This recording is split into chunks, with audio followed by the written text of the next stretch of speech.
Magandang araw po sa lahat. Ito po ang ating 7PD. Ating pong basahin ang Bible verses na pwede po nating panghawakan ngayong umaga sa Philippians chapter 3 verses 12, 13, and 14.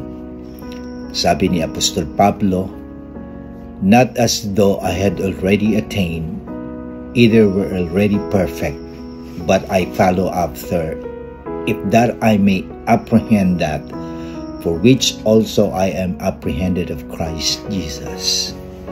Brethren, I count not myself to have apprehended, but this one thing I do, forgetting those things which are behind, and reaching forth unto those things which are before. I press toward the mark for the prize of the high calling of God in Christ Jesus." Now, underline the words, "This one thing I do." Sabi ni Apostol Pablo, isang bagay ang ginagawa ko.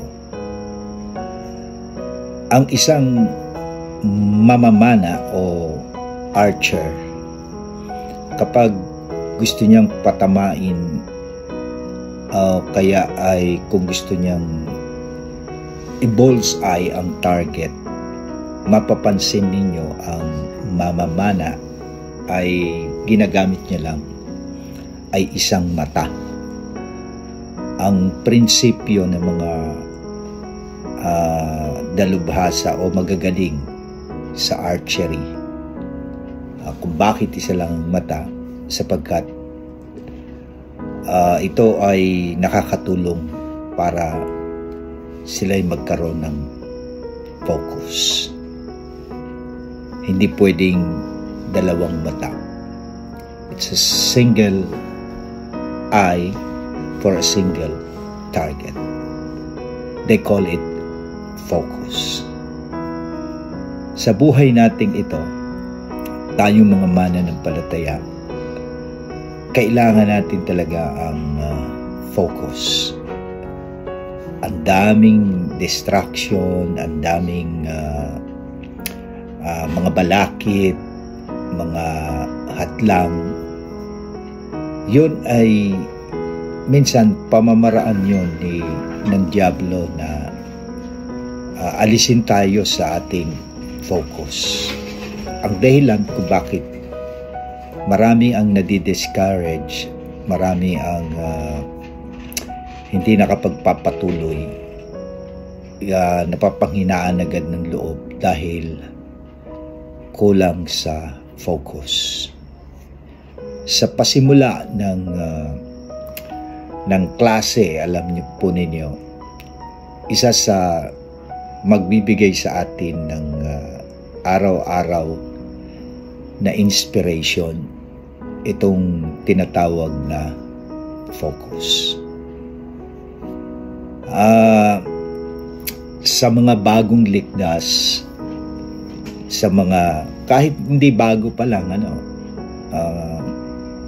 ito ang isang bagay na dapat nating palakasin. Tumingin lamang tayo, karon lamang tayo ng focus sa iisang bagay. Ano po ang ibig sabihin ni Apostol Pablo dito? You prioritize, you clarify what you need to prioritize in life. Opo, ang sabi ni Paul, "This one thing I do." Sa gitna ng persecution, sa gitna ng kanyang kalalagayan, sa gitna ng siya ay maraming mga hinaharap na malalagay sa bingit ng kamatayan ng kanyang buhay. Sa pangangaral ng salita ng Diyos, alam po ninyo, si Apostol Pablo ay nagkaroon, malinaw ang kanyang priority, malinaw ang kanyang focus. focus number 1 on God's purpose. Nagpapatuloy ako. Yan ang sabi niya. Tinanggap na natin ang ginawa ng pandemic. Diba? Pinatigil itong lahat. Pero ang ating focus sa Panginoon kailanman ay hindi matitigil ng anumang mga viruses. The main purpose of God in our lives is to become like Him. Focus on God's perspective. That's the second thing. Tingnan natin ang lahat ng bagay. Ito man ay nakakapanghina, ito man ay nakakapaglumo, ito man ay nakaka-stress, nakaka-create ng anxiety, o you feel so worried about things that you are facing. The second thing that you need to do about focusing is focus on God's perspective. Yes.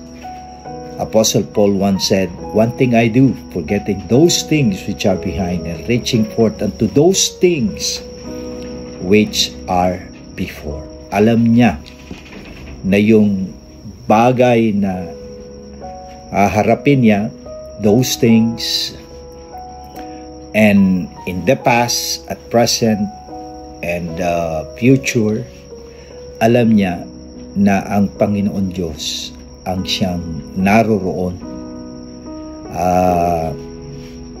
Walang, even God, palaging nakatuon doon sa magandang kalalagayan ng ating buhay. Chikimpid lang yung mga pabigat sa atin, basta tingin tayo sa kung anong magandang bagay. Tingin tayo sa ating Panginoon. Walang runner na tumitingin sa katabi o sa likod. Walang Kristiyanong titibay at lalago na tumitingin sa problema. Tingnan natin yung solusyon ng ating Panginoon Diyos. At pangatlo ay focus on God's prize. Sabi ni Apostle Paul, "Nagtutumulin ako sa hangganan ng gantimpala ng dakilang pagtawag ng Diyos na kay Kristo Jesus." Alam ni Pablo na sa ganyang labanan, sa ganyang takbuhin, mayroong prize. And of course, hindi man natin makamit ang prize dito sa lupa. Pagdating ng panahon, pagharap natin sa ating mahal na Diyos, naroroon ang isang napakagandang inihanda sa atin, gantimpala ng dakilang Diyos na tumawag sa atin. Magandang umaga po sa inyong lahat.